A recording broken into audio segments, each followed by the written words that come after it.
Olá, como vai você? Que prazer imenso recebê-la aqui em nossa sala no programa Reavivados por Sua Palavra.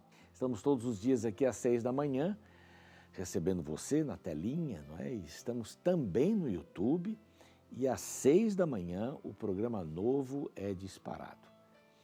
Convido você para se inscrever no nosso canal no YouTube, que é Reavivados por Sua Palavra NT.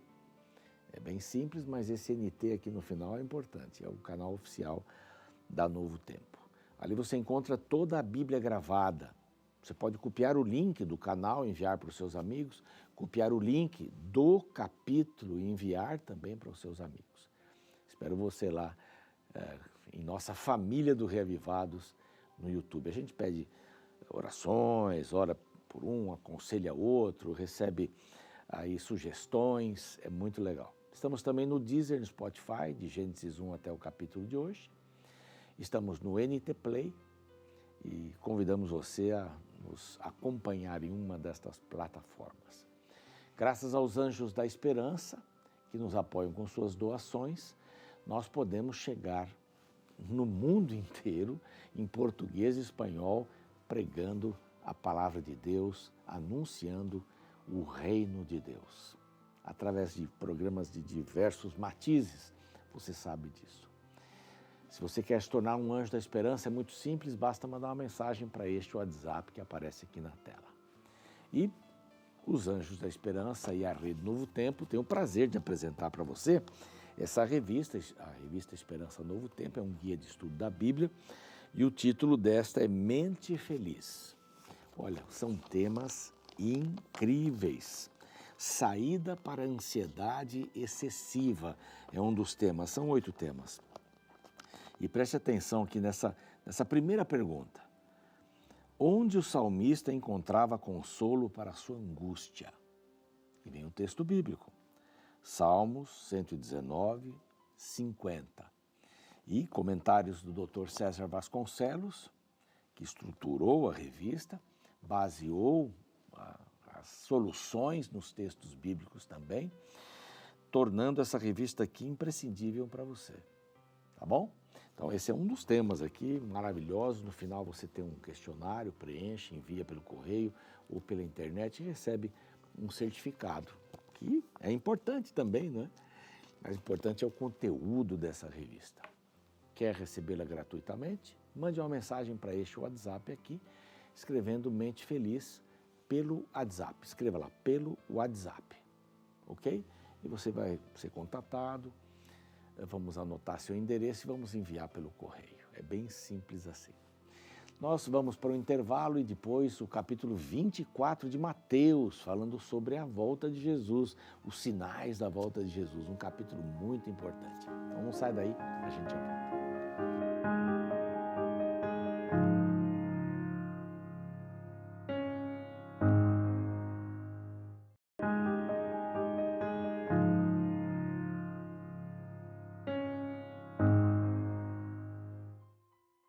Já estamos de volta com o seu programa Reavivados por Sua Palavra aqui da TV Novo Tempo. Você sabe, todos os dias, 6 da manhã, estamos aqui com um programa inédito. Sabe também que no YouTube, às 6 da manhã, o programa é disparado para que você não perca nada. Não perdeu aquele momento, mais tarde. O ideal é que você mantenha uma hora específica, um tempo específico para estudar a palavra de Deus. Se de manhã, se à tarde, se à noite, você vai escolher conforme a sua rotina, mas prefira sempre a manhãzinha, né? Começar o dia com a palavra no coração, os projetos de Deus no coração. É isso daí. Bom, estamos lá, chegando no final deste bloco que nós idealizamos aí, do 18 ao 25, falando sobre o novo reino, o novo reino. Bem interessante isso. Mateus, inspirado pelo Espírito Santo, lógico, coloca aqui essas ideias do novo reino. Não tem lugar para fariseu no novo reino. Não tem lugar para pessoas que vivem medindo a vida dos outros. Não tem lugar. Não tem lugar para pessoas que querem fabricar a sua salvação. Não tem lugar para essas pessoas. Não tem lugar para as pessoas que se preocupam com o seu exterior e não com o interior. Não tem lugar para essas pessoas. Não tem lugar para divisão, para mentiras, para hipocrisia. Esse é o reino de Deus, que começa já, agora, no seu coração, quando você aceita Jesus. É isso que você quer? Então o reino começou. É isso que acontece com você? O reino está aqui, já. Mas ainda não. O reino completo virá com a volta de Jesus. Mas ele é completo aqui, nas circunstâncias que nós temos, não é? Com o pecado ao nosso redor, com as tentações. Criar o reino de Deus, ou permitir que Deus crie o seu reino no meu coração agora, é viver como se eu já estivesse. Mas ainda não. Sempre teremos essa tensão.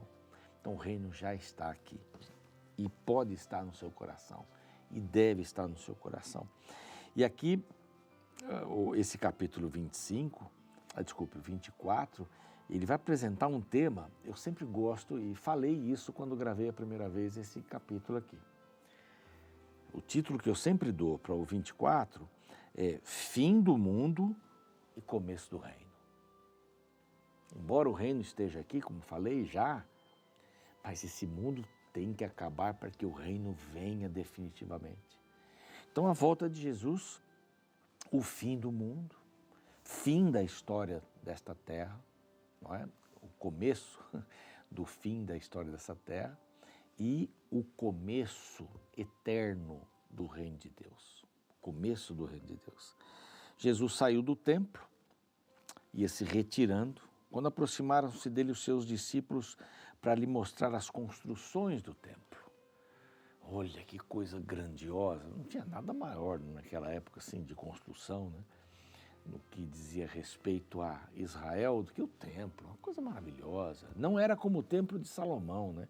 Lembram-se que esse foi destruído e foi reconstruído, houve uma reforma por Herodes depois, não era o terceiro templo, mas o segundo reformado, maravilhoso, pedras preciosas, ouro, etc. E eles começaram a mostrar, né? Ele, porém, lhes disse, não vedes tudo isso? Em verdade vos digo que não ficará pedra sobre pedra que não seja derribada. Então Jesus introduz um assunto aqui. Esse templo vai ser destruído, e foi destruído, no ano 70 da era. Então aí uns 40 anos para frente, mais ou menos, seria destruído.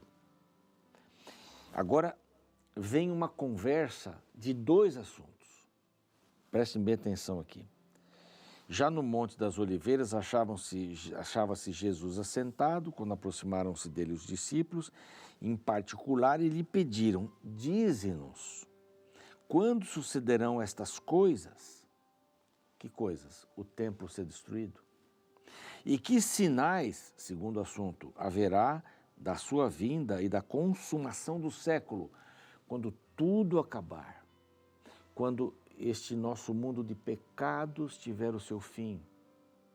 Porque Jesus vem, os mortos em Cristo ressuscitam, os vivos subimos todos juntos para o milênio, no reino de Deus. Quem fica aqui na terra? Satanás, seus anjos, vivos, e todos os mortos ímpios. Os que já estavam, ficaram. E os que estavam vivos, morreram.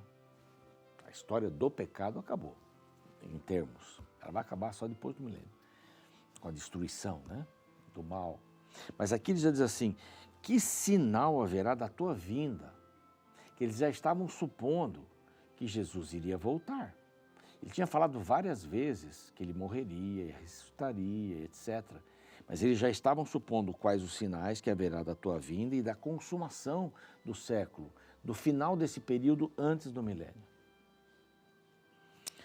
E ele lhe respondeu, vede que ninguém vos engane. Primeiro assunto que Jesus elabora aqui. Vamos ter falsos cristos. Quando alguém disser, eu sou o Cristo, cuidado, não acredite. Não acredite. Primeira coisa que ele menciona, falsos cristos, falsas ideias a respeito da salvação. Essa é a ideia. Cristo é o Messias, é o que veio salvar. Falsos panoramas, falsas visões da salvação. Não sejam enganados.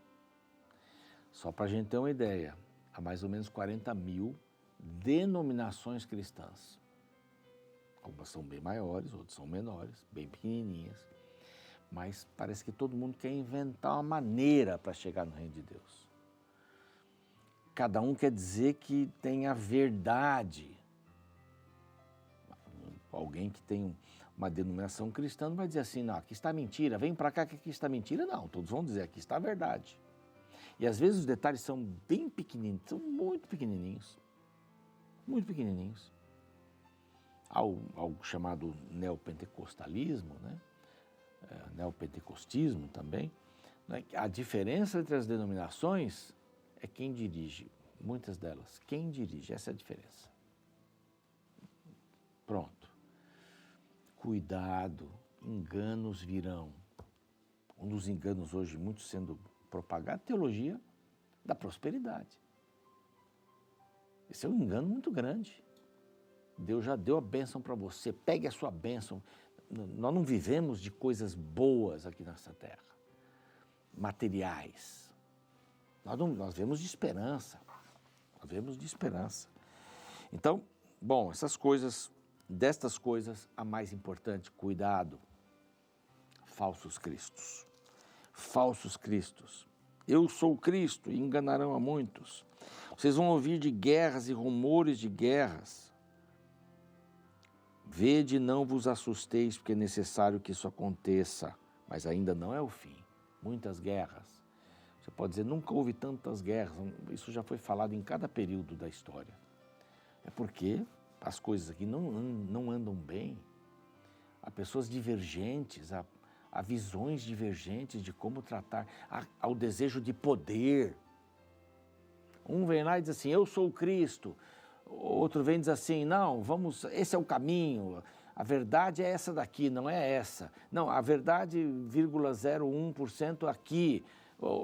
Isso que acontece, as guerras, pessoas que estão sempre em contradição, fomes, terremotos.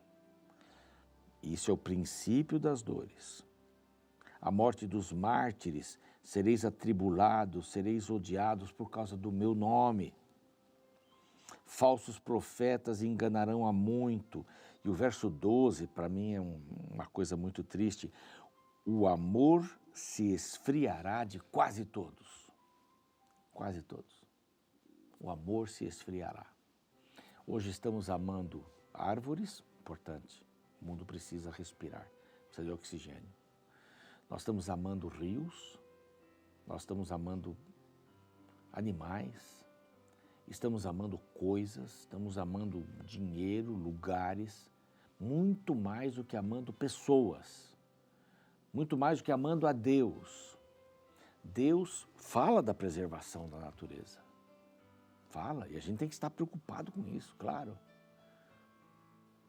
Deus fala de que os animais são importantes, sim, mas às vezes amamos tanto os animais que os chamamos de filhos.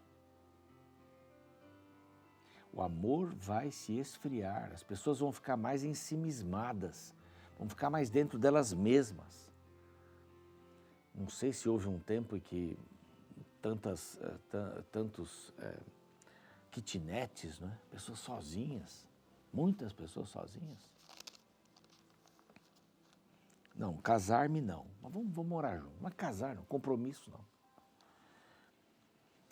O amor de muitos vai esfriar, mas quem perseverar até o fim vai ser salvo. Vai passar tudo isso, o evangelho vai ser pregado, então vem o fim. Fala da tribulação que é mencionada em Daniel, né? Em que as leis, em que a visão cristã, em que o lugar apropriado da salvação, da fé, digo melhor, e da graça na salvação, será mudado. O homem vai ser o centro e não Deus. Deus colabora para que o homem seja feliz. Embora tenhamos aqui as bem-aventuranças, felizes esses, felizes aqueles, tal, Mas o Evangelho não é para deixar as pessoas felizes, é para deixar as pessoas salvas, que é muito mais do que felicidade. A felicidade desse mundo é o seu time fazer um gol, mas 5 minutos depois o outro faz um gol. E é bem interessante, né? Um de um lado ora para Deus abençoar, para eles ganharem, o outro lado também ora para o mesmo Deus para ganhar. Quer dizer, esse é o nosso mundo, essa é a visão. E aqui diz que vai acontecer essa coisa abominável, a mudança. Aqui agora ele começa a colocar alguns elementos assim. Então, os que estiverem na Judéia, fujam para os montes, está falando da destruição de Jerusalém, do templo. Não é? Então, a mistura, volta de Jesus, sinais e destruição do templo. Agora ele vai para a destruição do templo e vai dizer várias coisas. Vão estar no eirado, que desça a tirar da casa alguma coisa. Quem estiver no campo, não volte para buscar sua capa. Ai das grávidas, das que amamentam naqueles dias, orai para que a vossa fuga da destruição, não é? O exército romano, da destruição de Jerusalém, do templo, que não seja nem no inverno nem no sábado, mas haverá grande tribulação. As pessoas vão fugir e vão se esconder. Dessa forma, até o Evangelho teve um motivo para ser espalhado.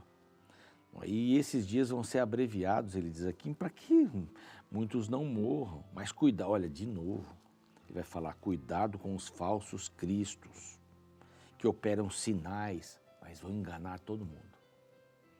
Como essa questão da verdade, né? Falsos cristos ali para a destruição de Jerusalém, falsos cristos para a volta de Jesus. Falsos cristos para pegar o Evangelho. Ele diz assim, sabe como é que vai acontecer? É que nem um relâmpago. Que nem um relâmpago. Ele fala mais à frente aqui que o dia e a hora ninguém sabe. Lá no verso 36. Como nos dias do dilúvio, o povo comia, bebia e tal. Mas veio o dilúvio. É inesperado. Tem muita gente que diz assim, o dia e a hora ninguém sabe, mas o ano dá para... Eu acho um absurdo isso. Eu ouvi alguém dizendo isso aí um tempo atrás. Mas o ano dá para saber, o dia e a hora não, tá certo? A Bíblia diz dia e a hora é muito literal, né? Dia e a hora ninguém sabe, mas o ano a gente pode prever, a gente pode fazer cálculos, tanto aqui e tal. Eu não sei que cálculo que a gente pode fazer aqui para determinar um ano para Jesus voltar. Isso não é assunto meu, não importa. Claro que eu quero que ele volte o mais rápido possível, mas não importa. Porque se você morreu, a Bíblia diz que você vai ficar no sono da morte. A Bíblia diz isso, não sou eu que estou falando. Não é? A Bíblia diz sono da morte. E ali você vai ser despertado na ressurreição. Tomara que seja na primeira, né? Eu quero na primeira. A segunda é para a destruição. A primeira é para a vida eterna. Então, Jesus já veio para mim. Se eu fecho meus olhos e fico esperando, quando ele vier, ele já veio para mim. Então, o tempo é hoje que eu tenho que me preparar. Não tem que buscar sinais, olha que sinais aqui no verso 29. O sol escurecerá, a lua não dará sua claridade. Houve um momento assim muito forte, em 19 de maio de 1780, quando houve uma escuridão tal, não se enxergava um palmo. Aqui diz que as estrelas cairão, 13 de novembro de 1833, houve os cometas no céu caíram assim, foi um espetáculo pirotécnico, impressionante. Sinais, aí Jesus vem nas nuvens dos céus com os anjos, com trombeta, vai reunir os seus escolhidos, diz aqui a palavra. Aí ele volta, quando virem essas coisas acontecendo, são sinais. Destruição, guerra, não são sinais de Deus, são sinais do pecado. Já deu, tá? Encheu a taça. Entende isso? São sinais do pecado, não são sinais de Deus. Deus não vai impedir uma destruição, uma guerra. Mais guerras agora antes de Jesus, mais guerras. Não, isso é o mal. O amor de muitos esfriará, mais guerras, mais ódio, mais egoísmo, mais a busca dos prazeres, do hedonismo. Cada vez mais sinais do pecado, não são sinais de Deus, mas são sinais que indicam a volta de Jesus. Então lá no verso 40 assim, então 2 estarão no campo, um será tomado e outro deixado. Então alguns acham que essa é a raptura secreta, né? Aí leva um, não leva outro, e de repente, ué, o que aconteceu? Aí vai ter uma outra chance para quem não foi, para que possa ir, mas depois da volta de dia é uma confusão. Né? Aqui está claro, 2 serão levados, 2 moram na mesma casa, um será levado, outro será deixado. Como assim? Um escolheu servir a Cristo, o outro não. Não vai começar a desaparecer gente aqui e ali. Não é? A Bíblia não tem sustento para esse tipo de visão, né? Aqui, portanto, vigiai, esse é o conselho, vigiai. Se o pai de uma família soubesse a hora que o ladrão viria, ele ficaria ali a postos.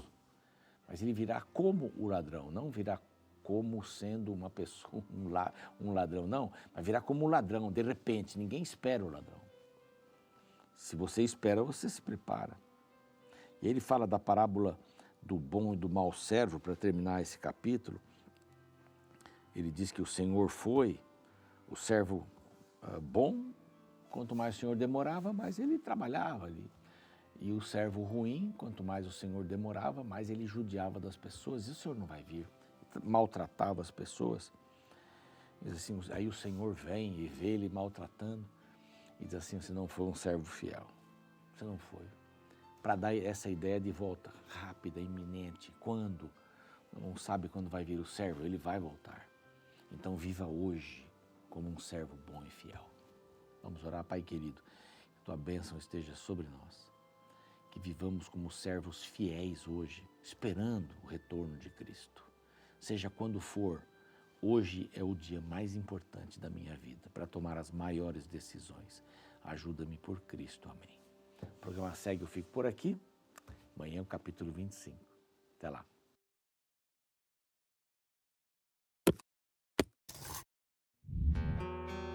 Um projeto de lei no Brasil curioso foi o de número 1341 de 2023, o qual tinha como objetivo criminalizar e punir o charlatanismo religioso, ou seja, a prática de se aproveitar da fé e da vulnerabilidade das pessoas praticando falsos milagres e explorando financeiramente os fiéis.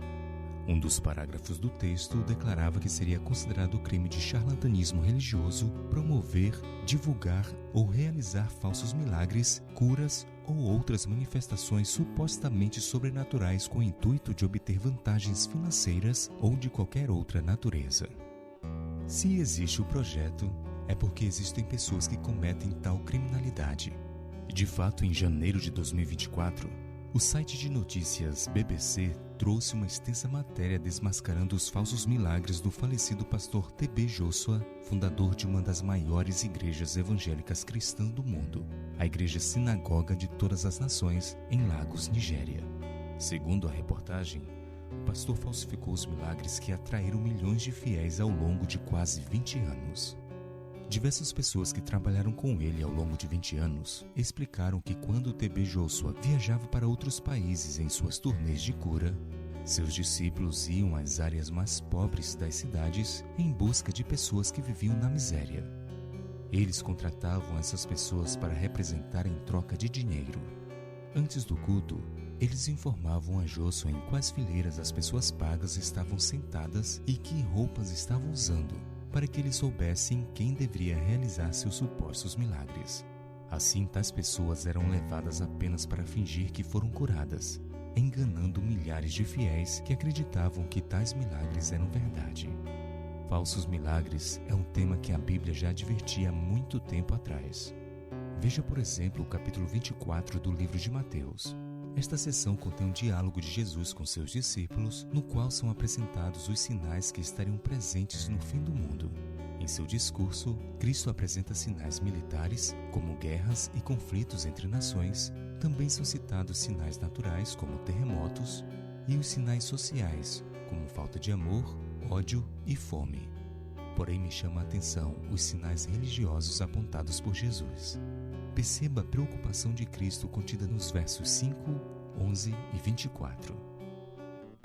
Porque muitos virão em meu nome dizendo, eu sou o Cristo, e enganarão a muitos. Muitos falsos profetas se levantarão e enganarão a muitos. Porque surgirão falsos cristos e falsos profetas, operando grandes sinais e prodígios, para enganar, se possível, os próprios eleitos. Perceba que em todos os 3 versos é citado o poder do engano que acompanhará pessoas que se autoproclamariam como profetas e outros que se passariam por Cristo. Interessante é que a própria Bíblia alerta que grandes sinais e prodígios seriam usados por estes charlatões para enganar, se possível, os próprios eleitos.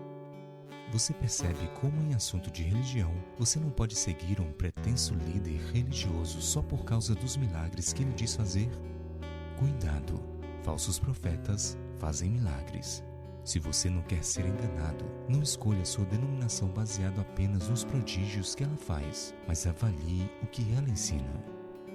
O erro continua sendo o erro, ainda que vista a roupa bonita da verdade.